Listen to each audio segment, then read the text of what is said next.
Hello bachcho, let's read the question. The question says the radical benzyl, okay, benzyl radical is aromatic because it has what? So A B C D हमारे पास options है. अब यहाँ पे हमको key concept क्या है? यहाँ पे हमारा key concept है Huckel's rule, okay? Huckel rule and also orbitals, that is p orbital, okay? ये हमें समझना जरूरी है. फाइन.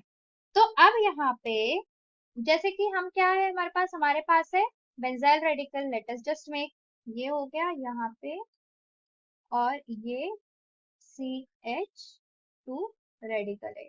Okay fine. तो अब यहाँ पे क्या होता है कि यहाँ पे लगता है हकल्स रूल, क्योंकि हकल्स रूल किसके लिए है? Because for the cyclic compounds. Okay. तो according to if you talk about the Huckel rule, तो यहाँ आपको समझना है कि सबसे पहले तो साइक्लिक होना चाहिए. हकेल्स रूल क्या बताता है कि कंपाउंड एरोमेटिक है या नहीं. Okay fine. तो हकेल्स रूल में सबसे पहली चीज क्या कि साइक्लिक होना चाहिए. तो यहाँ पे आप देखोगे कि साइक्लिक तो है. ओके. और साइक्लिक इन कॉन्जुगेशन होना चाहिए. तो कॉन्जुगेशन भी है. कैसे है? क्योंकि ये जो हमको स्ट्रक्चर दिख रहा है, जो मैंने स्ट्रक्चर ए बनाया है, इसमें जो डबल बॉन्ड है वो ऐसे शिफ्ट होता रहता है. ओके. एंड ये डीलोकलाइजेशन ऑफ पाई बॉन्ड होता है, जो हम अभी थोड़ी देर में समझेंगे. उसके कारण वो शो करता है क्या? वो शो करने लगता है रिजोनेंस. ओके. तो इसमें हर सीसी बॉन्ड में क्या होता है? in each CC bond we have a double bond character. Double bond character is present. Okay. Then you have to understand कि हकल्स रूल में सबसे पहले तो साइक्लिक कॉन्जुगेशन होना चाहिए. ओके. एंड प्लेनर होना चाहिए. ये भी है. sp2 हाइब्रिडाइज्ड होना चाहिए. अब अगर आप सारे कार्बन्स को देखोगे, ये सब sp2 हाइब्रिडाइज्ड है. सब sp2 हाइब्रिडाइज्ड है. ओके. देन लास्ट वो कहता है कि 4n+2 pi electrons rule follow होना चाहिए. तो अगर आप यहाँ पे पाई इलेक्ट्रॉन्स देखोगे तो वो होगा ये जो 1 2. ठीक है. मैं इधर से जो ये है, यहाँ से हम अगर कैलकुलेट करेंगे तो 1 2 3 4 एंड यहाँ पे 5 6. ये कैसे? ये हम अभी थोड़ी देर में समझेंगे. तो यहाँ पे जो रूल है, ये अगर 4n+2 equal to 6 pi electrons. Okay. तो यहाँ पे 4n क्या हो जाएगा? इक्वल टू 6 - 2 हो जाएगा, तो हो जाएगा 4. एंड n क्या हो गया? 1. ओके. तो Huckel's rule 4n+2 pi electrons भी ये फॉलो करता है. ओके. n क्या हो सकता है? 1 2 3 4 5 6 इसमें. तो यहाँ पे जो बेंजी ये जो रेडिकल है, बेंजाइल रेडिकल जो है, अगर हम इसको और अच्छे से समझेंगे तो हम ऐसे समझ सकते हैं इसका स्ट्रक्चर कुछ इस तरह से. फाइन. और इसके ऊपर होते हैं पाई ऑर्बिट पी ऑर्बिटल्स. ये हो गए पी ऑर्बिटल्स.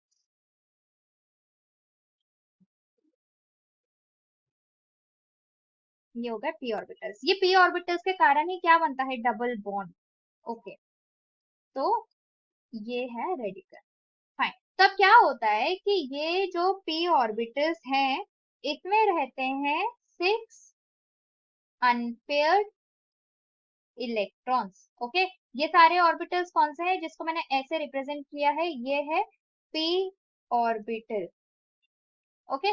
तो इसमें किस तरीके से रहते हैं अनपेयर्ड इलेक्ट्रॉन्स? ये रहते हैं इस तरीके से, जैसे ये 1 2 3 4 5 6. तो 6 अनपेयर्ड इलेक्ट्रॉन्स हो गए. एंड ऑर्बिटल्स कितने हैं हमारे पास? ऑर्बिटल्स भी 6 हैं. कौन से ऑर्बिटल्स हैं? P orbitals. ओके.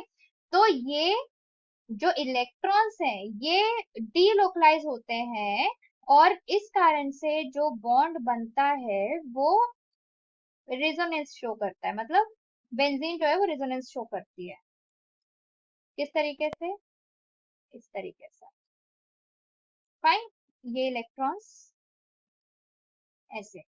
तो यहाँ पे ये कॉन्जुगेशन में होता है जिसको हम रेजोनेंस भी बोलते हैं। ये कैसे बनाएंगे हम, इस तरीके से रेजोनेंस शो करता है, मतलब इधर पे डिलोकलाइजेशन हो रहा है। फाइन, तो इस तरीके से ये स्ट्रक्चर बनाते हैं। तो यहाँ पे बोल रहा है कि the radical benzyl is aromatic because it has what. So हमने देखा कि 7p ऑर्बिटल्स तो नहीं है, ओके, 6 अनपेयर्ड इलेक्ट्रॉन्स है, बट ये नहीं है, तो ये रॉन्ग। फिर 7p orbitals and 7 unpaired electrons, no.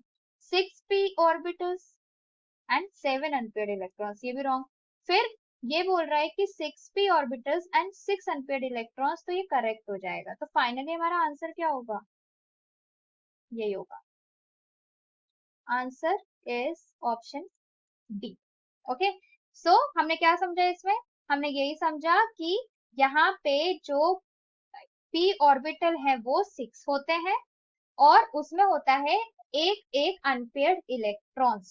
Fine, तो ये इसमें समझना बहुत इंपॉर्टेंट था। And the Huckel rule was very important, why, because यहाँ पे हमको ये देखना था कि ये जो 4n+2 है ये भी फॉलो होना चाहिए, एंड ये सारे जितने भी हमको कंडीशंस होती हैं वो सब भी फॉलो होना चाहिए। ओके, तो I hope you understand it well, best of luck.